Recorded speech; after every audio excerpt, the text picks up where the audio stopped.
This is going to be part 2 of my Uncanny X-Men collection, but before I get started, I wanted to mention that I forgot to include these in my last video. Maybe some astute viewers picked up on the numbering and noticed these two were missing. This is a couple of key books from the Days of Future Past storyline. So I had them separate in a different box, and these actually have the E. Gerber Myler bags and boards. This is issue number 141 and 142, and that's the Days of Future Past storyline.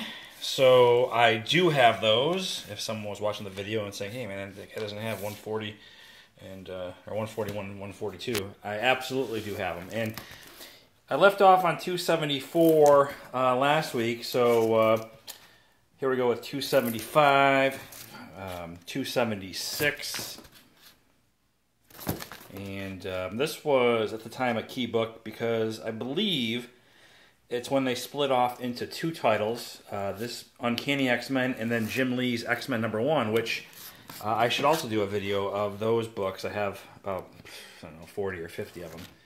So maybe I'll redo that video for this channel for a future episode of Friday Night Comics. And continuing on, 282 features the first appearance of Bishop.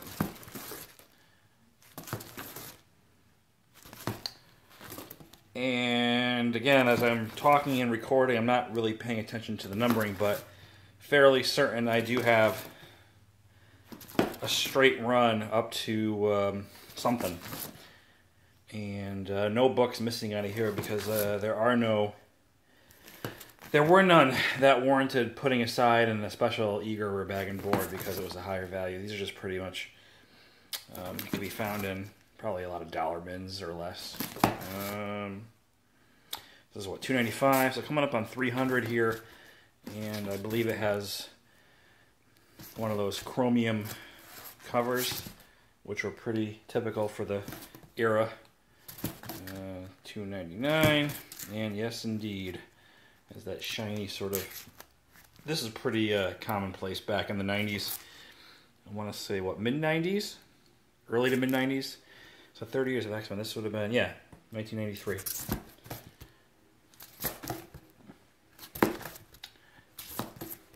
And here's another one, 304. It's got like a hologram thing there.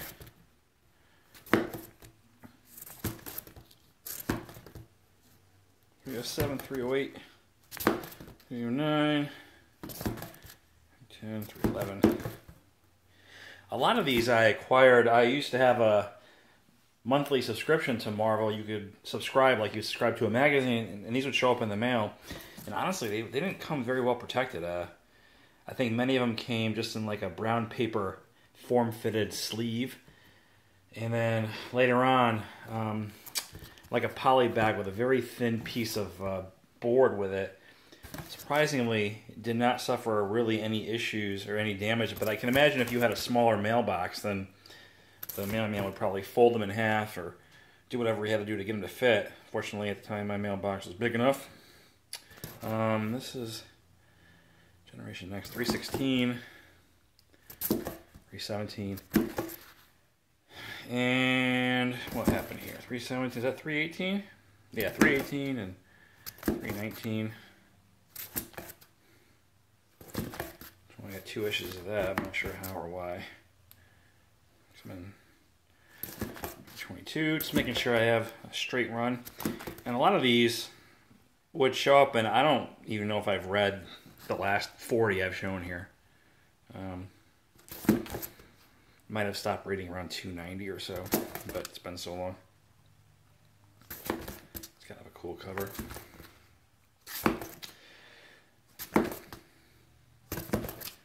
And we're still in what, 1983, 1990? Oh, this is May of 96 actually, so 332.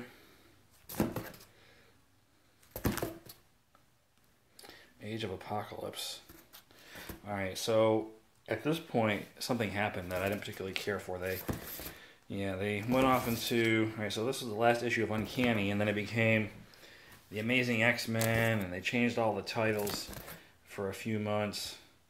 Amazing X-Men #2, #3, #4, and they went back to, yeah, so what number is this? Because this was the first issue, 394, yeah, so I had stopped collecting at that point. So this is what, 330. And then I started collecting again, I want to say in the early 2000s, in July 2001. So there you go. With this issue, issue number 394. So I quit for several years, and this is when I got back into comics, I think, for up till this point. I don't know if I took another break. This is what, number 3. I don't know where they put the numbers. 104, issue 335. So this, I believe Grant Morrison had a hand in some of these books. I could be wrong. That's number 400 there. And of all these books from this particular era, there is one key book. And it's the first appearance of a Phantom X. And of all the ones I have, that one actually has damage. Of all things. Not a big deal. It's coming up soon here, I think. But when I realized he had a first appearance, because I was reading Uncanny X-Force, and that he was in that. And so I looked into his first appearance. Turned out I had it. And